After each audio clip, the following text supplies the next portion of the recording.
आप देख रहे हैं मेट्रो दिनांक टीवी न्यूज। आइए देखते हैं आज की खास खबर। चांदीवली में जितेंद्र चौधरी का निर्दलीय चुनावी दाव। कांग्रेस के नसीम खान और शिवसेना के दिलीप लांडे से सीधी टक्कर। मुंबई महाराष्ट्र विधानसभा चुनाव में चांदीवली विधानसभा क्षेत्र में इस बार चुनावी माहौल में भारी हलचल मच गई है। भारतीय जनता पार्टी राजस्थान सेल के पूर्व महामंत्री जितेंद्र चौधरी ने अपने पद से इस्तीफा देकर निर्दलीय उम्मीदवार के रूप में मैदान में उतरने की घोषणा कर दी है। चौधरी ने 29 अक्टूबर को नामांकन दाखिल करने का निर्णय लिया है और क्षेत्र की जनता से अपील की है कि वे उनके समर्थन में शामिल हो। चौधरी का यह कदम चांदीवली की राजनीति में बड़ा बदलाव ला सकता है, जहां कांग्रेस के वरिष्ठ नेता और पूर्व विधायक मोहम्मद आरिफ नसीम खान और शिवसेना शिंदे गुट के दिलीप लांडे पहले से प्रमुख दावेदार के रूप में चुनावी तैयारी में हैं। नसीम खान ने 2009 से 2019 तक लगातार चांदीवली का प्रतिनिधित्व किया था, लेकिन 2019 के चुनाव में उन्हें दिलीप लांडे ने हराकर इस सीट पर कब्जा जमाया। दिलीप लांडे अब शिवसेना शिंदे गुट का प्रतिनिधित्व कर रहे हैं और उनकी लोकप्रियता इस बार भी मजबूत मानी जा रही है। चौधरी ने जनता से अपील करते हुए कहा कि मेरे लिए जनता की सेवा सबसे बड़ी प्राथमिकता है और यदि मुझे इस बार 5 साल का मौका दिया जाता है तो मैं चांदीवली का विकास करके दिखाऊंगा। मैं यहाँ की समस्याओं से भली भांति परिचित हूँ और इन्हें दूर करने की ठोस योजनाओं के साथ आपके सामने खड़ा हूँ। उन्होंने अपने समर्थकों को भी आग्रह किया कि 29 अक्टूबर को नामांकन दाखिल करने के दौरान भारी संख्या में आकर उनका समर्थन करें और अभियान में जान डालें। जहां नसीम खान क्षेत्र के लोगों के बीच अपनी पुरानी पकड़ और कांग्रेस की साख के साथ साथ चुनावी मैदान में हैं, वहीं दिलीप लांडे अपनी जीत को दोहराने का प्रयास करेंगे। चौधरी का निर्दलीय उम्मीदवार के रूप में उभरना इन दोनों के लिए एक चुनौती बन सकता है। क्षेत्र की जनता अब यह देख रही है कि चौधरी का यह कदम किस तरह से चांदीवली की राजनीति को प्रभावित करेगा और क्या वे नसीम खान और दिलीप लांडे जैसे अनुभवी नेताओं के बीच एक नई छवि बना पाएंगे। जितेंद्र चौधरी ने अपने सभी समर्थकों और चांदीवली की जनता से 20 नवंबर को उन्हें समर्थन देने की अपील की है। उन्होंने कहा कि यह चुनाव मेरे लिए नहीं बल्कि चांदीवली के हर नागरिक के भविष्य के लिए है। यदि मुझे मौका दिया गया तो मैं चांदीवली के विकास में कोई कसर नहीं छोड़ूंगा। चौधरी के इस साहसिक कदम ने चांदीवली विधानसभा चुनाव को लेकर लोगों की दिलचस्पी और बढ़ा दी है। देखना यह है कि क्या चौधरी का स्वतंत्र चुनावी अभियान नसीम खान और दिलीप लांडे की मजबूत पकड़ के बीच से जनता का समर्थन जुटा पाएगा या नहीं। अब आइए देखते हैं मेट्रो दिनांक टीवी न्यूज़ पर अपनी उम्मीदवारी को लेकर जितेंद्र चौधरी ने क्या कुछ कहा। पत्रकार विजय सिंह की रिपोर्ट में। नमस्कार, आप देख रहे हैं मेट्रो दिनांक टीवी न्यूज़। इस वक्त मैं मौजूद हूं चांदीवली के विधानसभा में और जितेंद्र भाई चौधरी जी के कार्यालय पे मौजूद हूं और इस वक्त हमारे साथ मौजूद है यहाँ पर जितेंद्र चौधरी जी। आइए हम उनसे ही जानने का प्रयास करेंगे। जितेंद्र जी, आपका स्वागत है हमारे मेट्रो चैनल में। जय श्री राम। क्या संदेशा देना चाहेंगे? मैं जानना चाहता हूं कि आप चुनाव में फॉर्म भरे, हमने सुना दर्शकों से आप भारतीय जनता पार्टी के एक अच्छे नेता थे, लेकिन आज क्यों आपको कहीं ना कहीं आज जो निर्दलीय आपको लड़ना पड़ रहा है, इसके बारे में दर्शकों को जानकारी क्या देना चाहेंगे? पहला देखिए, मैं चांदीवली विधानसभा की आवाम को प्रणाम करते हुए, आपका प्रश्न बहुत अच्छा है कि मैं भारतीय जनता पार्टी का इतना बड़ा पदाधिकारी था फिर भी मैंने इस्तीफा क्यों दिया। क्योंकि मेरे को राजनीति में आना कोई शौक नहीं था। मैं राजनीति में सिर्फ और सिर्फ चांदीवली की दुर्दशा को देखते हुए मैं चांदीवली विधानसभा की जनता की सेवा करने के लिए आना चाहता था। लेकिन लास्ट 15 सालों से भारतीय जनता पार्टी ने मुझे पहचान नहीं पाया या मेरे में कुछ कमी देखी, इसके लिए मेरे को इन्होंने इसके लायक नहीं समझा। इसी कारण से मैंने भारतीय जनता पार्टी का पद का इस्तीफा देके मैंने निर्दलीय विधानसभा चुनाव लड़ने का फैसला लिया। आपने ऐसा क्या कमी देखा? आप तो एक जाने माने भारतीय जनता पार्टी के एक अच्छे नेता हो, जो कहीं ना कहीं आपने लॉकडाउन में, बारिश में, हर जगह लोगों को, आपका कार्य लोगों तक का गया है। हर कहीं ना कहीं जो दुखी में और कहीं तकलीफ में कोई ना कोई कुछ भी ऐसा रहता तो आपका वहां पर जो समाज सहयोग बहुत ही अच्छा था। फिर भी आज ये आपको, देखिए, वो सब कार्य मैं मेरे स्वार्थ के लिए नहीं कर रहा हूँ, क्योंकि मैं एक उत्तर भारतीय होने के नाते, एक इंसान के होने के नाते मैं किसी भी इंसान की दुर्दशा में देख नहीं सकता है। इसके लिए मैं उनकी सेवा करता था। और रही बात आज की चांदीवली विधानसभा की दुर्दशा, लास्ट 25 साल से, वो मेरे से भी ज्यादा आप लोग जानते हैं कि हकीकत में चांदीवली कैसा है। आज महाराष्ट्र की सबसे बड़ी चांदीवली विधानसभा होने के बावजूद भी आज चांदीवली के अंदर डेवलपमेंट कुछ भी नहीं हो रहा है। इसके पहले भी नेता आए, नेता गए, सिर्फ बातों का बतरंग बनाया, लेकिन रियली जो चांदीवली की आवाम के लिए जो होना चाहिए था वो बिल्कुल भी नहीं हुआ। न प्रॉपर रोड बना, न यहाँ पे कोई ढंग के हॉस्पिटल आए, न यहाँ पे ढंग के कोई, आज अगर ट्रैफिक की अगर समस्या देखें न अगर, तो मुंबई की सबसे बड़ी विधानसभा, महाराष्ट्र की विधानसभा के बावजूद भी सबसे बड़ी ट्रैफिक की समस्या यहाँ पे चांदीवली के अंदर है। इनको कितनी बार हमने बोला गया था कि यहाँ से लेके एक इसको ब्रिज का डेवलपमेंट कर लीजिए उसको, अगर यहाँ पे कोई आदमी बीमार पड़ जाए तो एम्बुलेंस के अंदर ही मर जाएगा, लेकिन इनका ध्यान नहीं जा रहा है। ये सब देखने के लिए मैं चांदीवली विधानसभा की सेवा करने के लिए यहाँ पे निर्दलीय उम्मीदवार लड़ने के लिए मैं तैयार हो गया हूँ। लेकिन कहीं ना कहीं जीतू भाई, आप हिंदुत्व के नाम से एक आपका चेहरा जो चर्चित है, कहीं ना कहीं जो आज जैसे भव्य रैली निकलती थी, रथ यात्रा, भगवान के कार्य में कुछ भी आपका, तो उसमें आपका ज्यादा योगदान, कहीं ना कहीं हिंदुत्व के नाम से आप जाने आते थे। लेकिन आज ये जो समय पे इतना बड़ा आपने डिसीजन लिया अचानक में, क्या लगता है जनता आपके फेवर में है? देखिए, मैं एक हिंदूवादी नेता हूँ, इसमें कोई दोष राय नहीं है और बिल्कुल भी शक लोगों को करना भी नहीं चाहिए। हिंदूवादी नेता होने के बाद मेरे के अंदर जो हिंदुत्व है, वो हिंदुत्व का मतलब सिर्फ हिंदुओं की ही सेवा नहीं करना है। हिंदुत्व का मतलब वसुधैव कुटुंबकम की भावना लिए मैं चलूंगा। मैं हर वर्ग के लोगों के साथ में, हर जाति धर्म के लोगों के साथ में उसी तरह से पेश आऊंगा जिस तरह से मैं सबके साथ में आता हूं। लेकिन अगर कोई हिंदुओं को कोई तकलीफ देगा तो ये तो मैं कभी सहन नहीं करूंगा।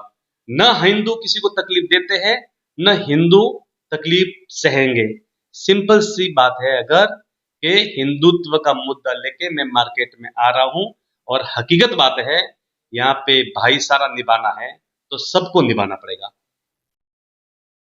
लेकिन मैं ये आपसे, ये मेरा ये सवाल है कि आज कहीं ना कहीं जो इतनी बड़ी लड़ाई, जैसे दमदार आमदार दिलीप मामा लांडे, जो पूर्व जो नेता है नसीम खान, आज महेंद्र भानुशाली भी आज उतर चुके हैं, और उस बीच में आपने भी इतना बड़ा जो आज फैसला लिया, क्या लगता है आपके साथ कौन से क्षेत्र के लोग हैं, आपके पास कितने लोग हैं आपकी टीम में जो काम करेंगे, जो डोर टू डोर आज कन्विंस करने के लिए, क्या लगता है? देखिए, आपने बोला हमारे दमदार आमदार, तो वो हमारे भी दमदार आमदार थे, तो उनको मैं नमन करता हूँ और उनसे भी मैं विनती करता हूँ कि 5 साल आपने चांदीवली संभाली, सिर्फ 5 साल अपने इस छोटे से इस शिष्य को दे दीजिए। चांदीवली हकीकत में अगर चांदी की तरह अगर मैं नहीं चमकाई तो मैं मेरा रिजाइन जनता के सामने दे दूंगा चौराहे पे ऊपर आके, ये मेरी गारंटी है। क्योंकि चांदीवली की स्थिति ऐसी नहीं होनी चाहिए सर। आज चांदीवली के अंदर जितनी बार बारिश होती है तो सबसे पहले हमारा चांदीवली डूबता है। चांदीवली के अंदर इतना बड़ा डेवलपमेंट हो सकता है, इतना बड़ा स्लम एरिया है, लेकिन यहाँ पे डेवलपमेंट नाम की कोई चीज नहीं होती।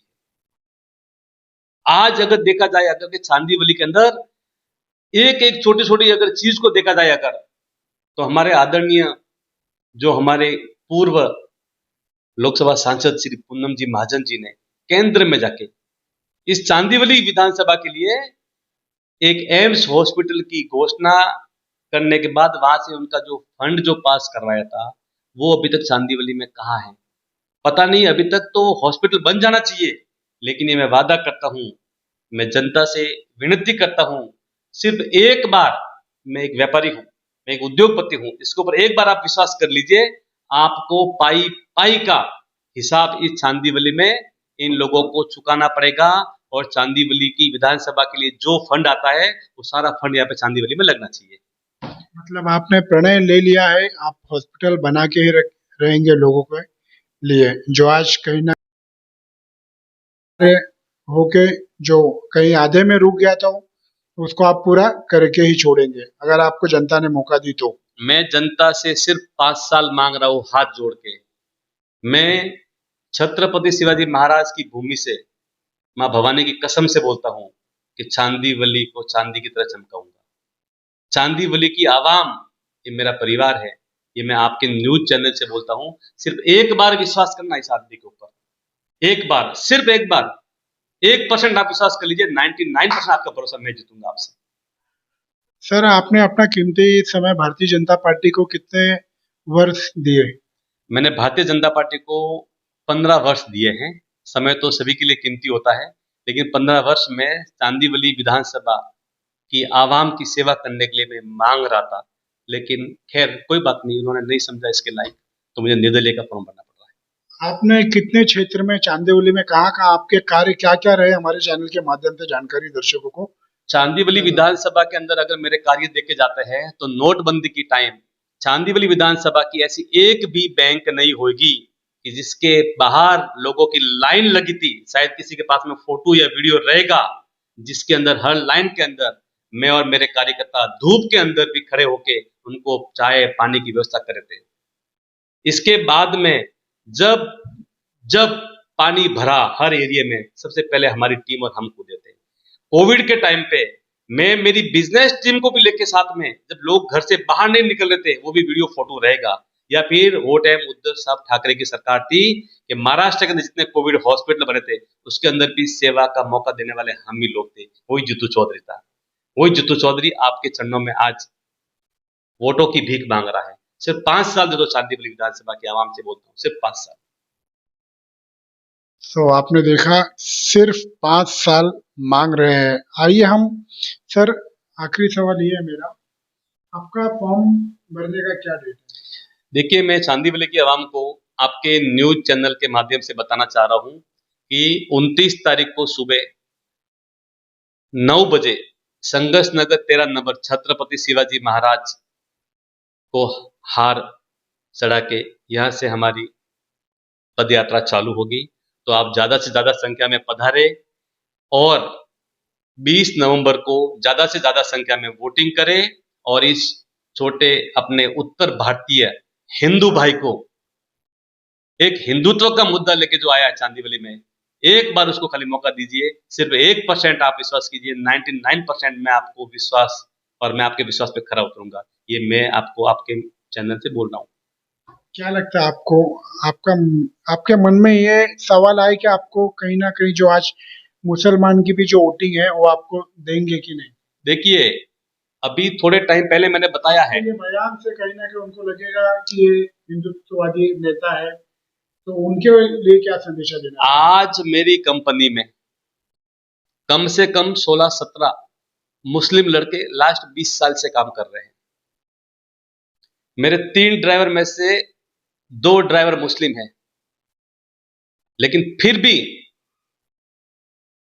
वो मेरे पास में किस तरह से काम कर रहे हैं मेरे से ज्यादा उनको पता है।